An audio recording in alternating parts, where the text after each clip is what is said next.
大家好，歡迎嚟到 F Magazine。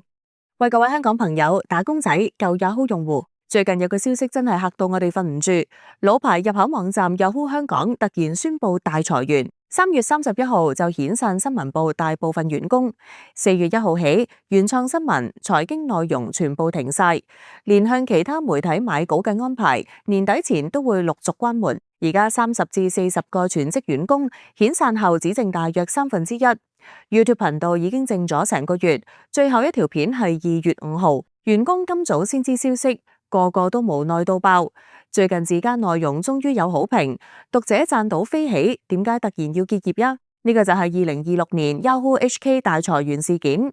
今日呢條超長片，我就同大家由頭到尾拆解晒內幕、員工心聲、全球背景，同埋對你我普通打工仔有咩影響。資料全部嚟自最新報導，絕對準確。睇完記住 like 留言你嘅意見啦，講得多演算法先會推俾更多香港人睇到呢個痛點。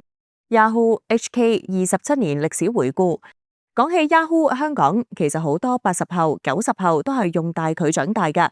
1999年成立，到而家已經足足27年。當年互聯網仲係新鮮事 ，Yahoo 就係香港人最愛嘅入口網站，搜尋引擎 Yahoo 電郵功能超方便，市場佔有率高到爆棚。之後慢慢轉型做新聞平台，一開始主要轉載其他媒體嘅稿，之後開始請記者寫自家原創內容。2014年更加開咗 YouTube 頻道，訂閱人數有10幾萬，專門報本地新聞、財經分析、娛樂八卦。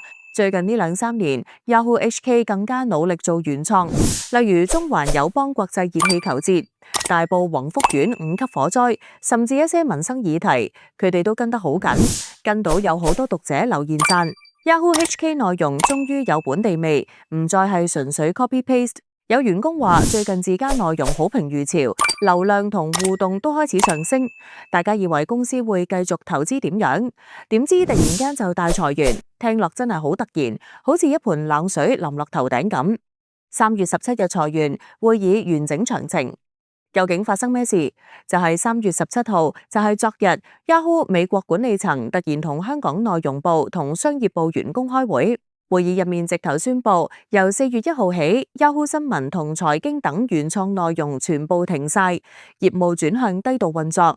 而家向伙伴媒體買稿嘅安排會喺年內陸續停止。新聞部大部分全職員工預計3月31號就要遣散。目前全職員工大約30至40人，遣散後人手會減少2/3，只剩少數人留低負責過渡期工作。到今年6月為止，部分員工已經喺會議當日或者今早收到通知。YouTube 頻道更加靜晒，上次更新係2月5號之後就再無新片上載。管理層未有詳細交代原因，只話係因應公司全球業務持續調整。聽落好官方，好冷冰冰，但對員工嚟講就係飯碗突然冇咗。喂，你平時有冇用 Yahoo 香港睇新聞？如果突然間呢個平台新聞部分消失，你會點諗？下面留言區講出嚟啦。員工即時心聲同無奈反應。據知好多員工係今早先知呢個壞消息，個個都震驚到爆。有記者向傳媒講，一眾員工今早先知公司安排，對突然結業感到好可惜。佢哋仲話最近開始有自家內容，近月讀者好評如潮，點解突然停？有人懷疑涉及財政問題，但唔係政治因素。公司亦否認受政治壓力，強調純粹商業決定。全職、自由身、兼職記者各佔一半，總共20幾人受影響。新聞部員工最嚴重，上個月已經開始削減休閒報導嘅自由身記者，今次真係大刀闊斧，一次過冚晒。有員工喺內部群組或者私下傾偈話，過去幾年香港新聞機構接連停運，Yahoo香港當時仲成勢組成自家新聞團隊，俾好多失業記者一個機會，盡量發揮剩低嘅空間。點知而家輪到自己，有位已經經歷過2次媒體停運嘅女記者話，做傳媒已經無路可走。呢種無奈同可惜，相信好多香港打工仔都明白，尤其係呢個經濟唔景氣、AI 又咁勁嘅年代。深度分析全球 Yahoo Plus Apollo 重組內幕。呢次 Yahoo HK 裁員絕對唔係孤立事件。Yahoo 自2021年被私募基金 Apollo Global Management 收購之後，就一路喺度重組同瘦身。2024年，全球廣告科技部門已經裁減超過1600人，佔總人手20%以上。2025年3月，又將旗下科技媒體 TechCrunch 賣咗俾另一間私募基金，集中資源做 Yahoo Sports 同 Yahoo Finance 等核心業務。香港分部其實同新加坡一模一樣。2024年，新加坡已經裁晒全部編採同社群團隊，只剩17人左右，轉做純轉載夥伴內容。Yahoo 當時話咁樣用戶互動更高，成本更低，所以今次香港就跟足呢個劇本，停原創，轉低度運作，減人手。管理層話係全球策略調整，但對本地員工嚟講就係實實在在嘅失業潮。Apollo 收購後，主要目標係提高盈利、冚成本。媒體內容呢塊明顯唔係佢哋嘅重點。新加坡2024先係對比。睇返新加坡2024年嘅情況，就好似香港而家嘅預告片。新加坡 Yahoo 新聞部全軍覆沒，編採同社群團隊全部走晒，只剩少少人做維護。之後網站變得乾巴巴，主要靠轉載其他媒體。用戶反應呢？一開始有啲人覺得唔慣，但之後就習慣咗去其他平台睇新聞。對 Yahoo 嚟講，成本大減，但本地原創聲音就少咗。香港而家跟住走同一條路，年底新聞服務實質關門，只剩電郵同搜尋。電郵同搜尋係 Yahoo 嘅老本行，流量仲大，但新聞呢塊就徹底退出。呢個轉變對香港讀者嚟講係少咗一個本地視覺嘅資訊來源。點解媒體要大裁員？ AI 衝擊加廣告收入崩潰。點解2026年咁多媒體同科技公司要大裁員？最大兩個原因 ：AI 同廣告收入大跌。AI 工具而家勁到爆，可以自動生成新聞稿、翻譯、總結，甚至做簡單專題，成本低到離譜，人手自然要減。傳統記者職位最受威脅。廣告生意又難做 ，Google、Meta、TikTok 搶晒市場份額，傳統媒體廣告收入年年跌，Yahoo 全球都係咁，香港分部逃唔過。你睇返2025到2026年，美國企業裁員潮有多勁？1月已經創2009年金融海嘯以來新高，全年過百萬人失業。科技業、媒體業、電信業最嚴重。香港雖然未到咁誇張，但 Yahoo HK 呢單就係一個響亮嘅警鐘。2026香港同全球裁員潮數據，2026年裁員潮真係嚟勢洶洶。Glassdoor 報告話，永久裁員已經成為新常態，小規模滾動式裁員不停。科技、媒體、管理顧問行業最嚴重，中層同新入職員工士氣大跌，恢復期要超過2年。香港方面，雖然整體失業率未急升，但個別行業已經好痛。銀行、金融、科技、廣告、內容創作都有波及。Yahoo HK 之後，可能仲有其他老牌公司跟風。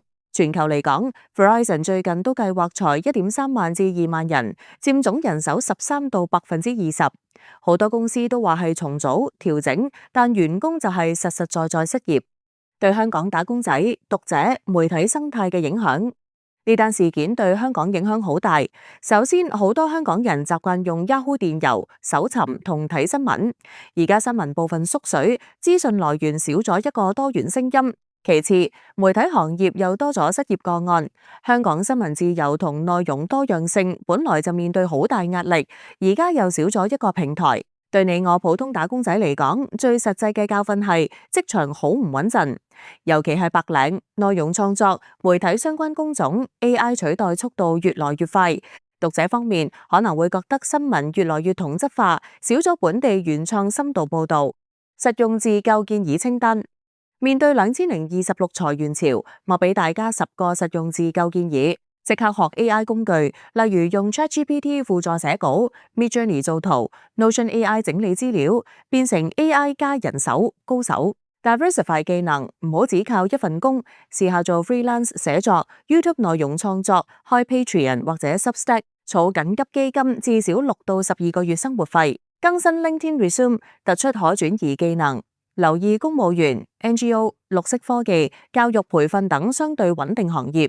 建立個人品牌，喺 X、IG、YouTube 分享專業知識，吸引機會。網絡人脈，多參加行業聚會、LinkedIn 活動，認識新朋友。考慮轉型，例如由記者轉做企業傳訊、內容行銷，甚至 AI Prompt Engineer。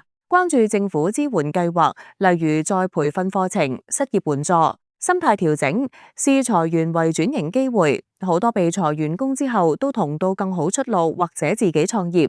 最緊要照顧身心健康，唔好一個人默默承受，多同家人朋友傾偈。你有冇試過類似經驗？或者你公司有冇裁員風聲？下面留言分享啦，大家互相鼓勵。結語加未來展望。總結嚟講，Yahoo HK 呢次大裁員係2026年香港職場同媒體行業嘅一個縮影。全球重組、AI 衝擊、成本控制，令到好多老牌公司都要瘦身，員工無奈，讀者可惜，但生活仲要繼續。希望 Yahoo 可以俾合理遣散費同支援員工轉型，亦希望香港仲有更多平台願意投資原創內容。未來新聞可能會更加 AI 化、本地化，或者靠訂閱模式生存。打工仔就要更快適應呢個新時代。好啦，聽完呢個 Yahoo HK 大裁員故事，你覺得香港媒體仲有救嗎？ AI 會唔會完全取代記者？定係我哋打工仔應該點樣自救？下面留言區狂講你嘅睇法同經驗啦，講得越多，互動越多，就會越多香港人嚟睇到。記住 like 呢條片，分享俾朋友同埋訂閱呢個頻道，開啟小鈴鐘。下次有 Yahoo 裁員後續，其他公司裁員消息2026職場生存攻略，我第一時間通知大家。多謝晒支持，我哋下條片見，拜拜。